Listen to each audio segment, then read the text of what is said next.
पाटाबादिकेचा हेच प्रमाण कमी असं नाहीये. दिले इंद्रिय हात पाय कान डोळे मुख बोलाया वचन जेणे तू जोडसे नारायण नासे जीवपन भवरोग. एवढा 3.5 हाताचा नरदेह जगाच्या मालकाने तुम्हाला भगवंताच्या चिंतनासाठी दिलाय महाराज. मी खरं सांगू तुम्हाला, इथं जे करता येतं ते कुठंच करता येत नाही बरं. हेची देही घडे देवाचे भजन आणि कहे ज्ञान नाही कोठे. थोडं भागवताचा जर विचार करायला गेलो तर भगवंताने पहिला काला यमुनेच्या किनारी केलाय महाराज. सगळे गोपाळ त्या काल्याचे अधिकारी आहे. चला वळू गाई बैसू जेऊ एके ठाई बहु केली वन वन पायी पिटी झाला क्षीण.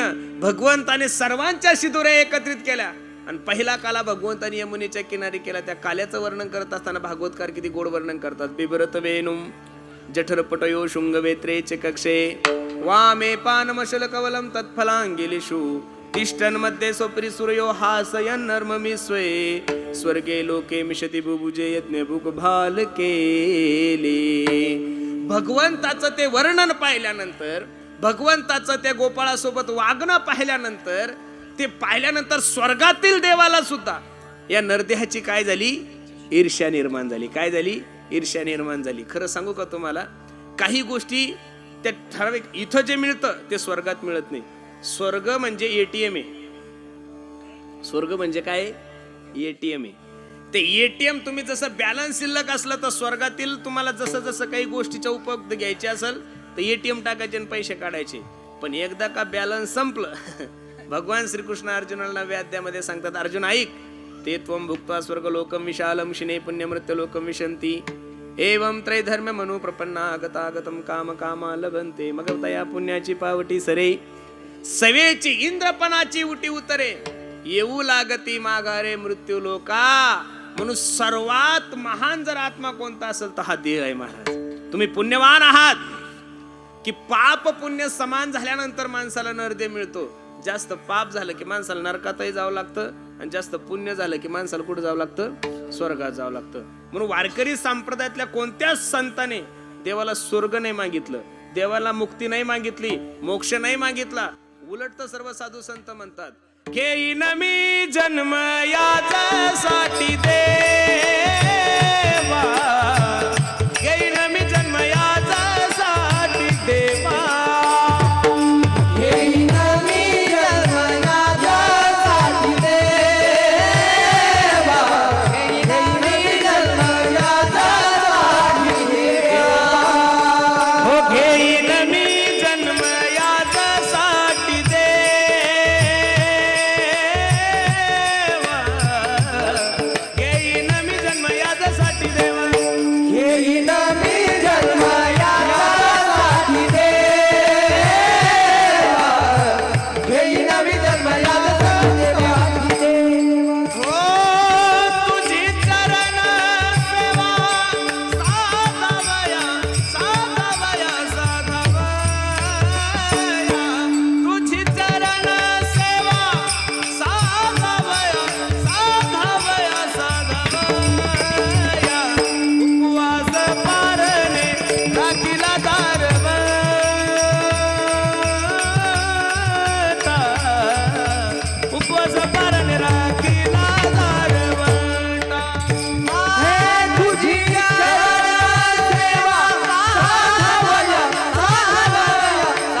दरबारामध्ये उभे राहिल्यानंतर जगद्गुरु तुकोबरादी जेवढे काही साधू संत त्यांनी पहिली मागणी मागितली, न लगे मुक्ती आणि संपदा संत संग देई.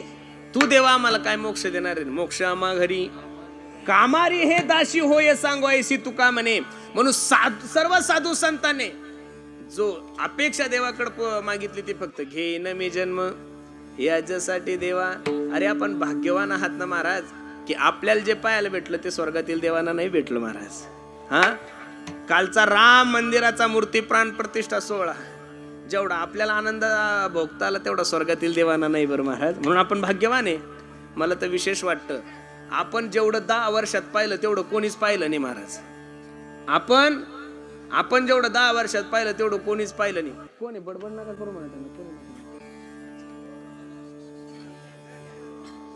आपण जेवढं 10 वर्षात पाहिलं तेवढं कोणीच पाहिलं नाही. आपण जर एखाद्या म्हाताऱ्याला उठवलं, बाबा तुम्ही काय पाहिलं तुमच्या काळामध्ये, तर ते म्हातारं फक्त तुम्हाला एवढंच सांगल, पोरा ओ मी 72चा दुष्काळ पाहिला. काय पाहिला? काय म्हणतं ते म्हातारं आपल्याला? पोरा ओ आम्ही 72चा दुष्काळ पाहिला रे, खायला भेटत नव्हतं. आपण काय काय पाहिलं महाराज? कोरोना नावाची महामारी सुद्धा आपण पाहिलेली आहे. चिकनगुनिया सुद्धा आपण पाहिला, डेंगू सुद्धा आपण पाहिला, म्युकरमायक्रोसिस पाहिला, काय नाही पाहिलं महाराज आपण. 370 कलम रद्द होताना सुद्धा आपण आपल्या डोळ्यासमोर पाहिलेली आहे महाराज. 500 वर्षापासून माझे प्रभू रामचंद्र ज्या अयोध्येची वाट पाहत होते, त्या प्रभू रामचंद्राच्या मंदिराचा निकाल सुद्धा आपणच पाहिला. आणि प्रभू रामचंद्राचा राज्याभिषेक सुद्धा या डोळ्यानं आपल्या आपण समोर पाहिला. हे झाल्या चांगल्या गोष्टी. राजकारणात काय पाहायचं राहिलंय आपण आता? सांगा तुम्ही. 1947 पासून जेवढा बदल या 10 वर्षात झाला, अजून तो काय काय होईल काही सांगता येत नाही. तुम्ही असं नका समजू की 2 शिवसेना झाल्या, भविष्यात 2 काँग्रेसही होतील, काही सांगता येत नाही महाराज. काय होईल काही सांगता येत नाही. एका पक्षाचे 12 पक्ष झाले, हे आपणच पाहिलं महाराज. आपण जेवढं पाहिलं तेवढं कोणीच पाहिलं नाही. म्हणून आपण भाग्यवान आहोत. या जगामध्ये येऊन आपल्याला भगवंताचं चिंतन करायला मिळतंय, भगवंताचं कीर्तन ऐकायला मिळतंय महाराज. अरे ज्या गोष्टी स्वर्गातील देवांना दुर्मिळ आहे, त्या गोष्टी जर तुम्हाला आणि मला सहज प्राप्त होत असेल तर त्याचा उपयोग आपण काय घेऊ नये. महाराज सांगतात, स्वर्गीचे अमर इच्छिता ते देवा, मृत्यू लोके व्हावा जन्मामा. इथं केलेलं पुण्य घेऊन स्वर्गात जाता येतं, पण स्वर्गात देवाचं चिंतन करता येत नाही. स्वर्गात गायन ऐकता येत नाही, स्वर्गात पखवाज ऐकता येत नाही, स्वर्गात काल्याचं कीर्तन सुद्धा नाहीये. मग जी गोष्ट स्वर्गातील देवांना दुर्लभ आहे, ती गोष्ट जर तुम्हाला आणि मला सहज प्राप्त होत असेल, तर ह्या सगळ्या सोयी पाहिल्यानंतर देवाच्या मनात सुद्धा जी ईर्ष्या निर्माण झाली, त्या ईर्षेचं वर्णन जगद्गुरु तुकोबराय अभंगाच्या पहिल्या